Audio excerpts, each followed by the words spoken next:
1960ஸ்லேருந்தே இவங்க பண்ணக்கூடிய அந்த அரசியல் எப்படின்னா, நாங்க ஒரு தனித்துவம் பெற்ற ஒரு இது. நாங்க வந்து ஒரு பெரிய விஷயம். ஒ ஆரியர்கள், அ இங்க வந்து தமிழர்கள், அந்த ஆரியன் இன்வேஷன் தியரியிலேருந்து, டிராவிடியன் தியரியிலேருந்து இவங்க எல்லாமே வந்து ஒரு கட்டுக்கதை புனரமைப்பு அத வந்து புனரமைச்சு ஒரு பெரிய சயின்டிஃபிக்கா எடுத்துன்னு நிறுவறதுக்கு ட்ரை பண்றாங்க. அதே சமயத்தில அந்த சைடு இருக்கிற சில விஷயங்கள்லாம் பொய் அப்படின்னு நிரூபிக்கிறதுக்கும் முற்படுறாங்க. அதில தான் இந்த கடவுள் எதிர்ப்பு, இந்த கடவுள்லயே வந்து இப்ப என்ன பண்றாங்க, சைவம் வேற, வைணவம் வேற.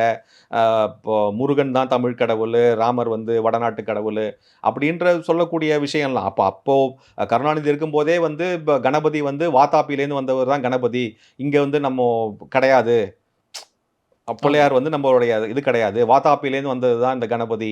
அது வந்து நம்ம வழிபாடு கிடையாதுன்றதெல்லாம் அப்போலேருந்து சும்மா சும்மா சொல்லிக்கிட்டே இருப்பாங்க. இது என்னன்னா, இது இவங்க கொள்கை சார்ந்த இது இல்ல. இது அரசியலுக்காக அ ஒரு கட்டமைக்கப்படுற ஒரு ஒரு ஒரு ஒரு ஸ்ட்ராட்டஜி, ஒரு பிளான் அவ்வளதான்.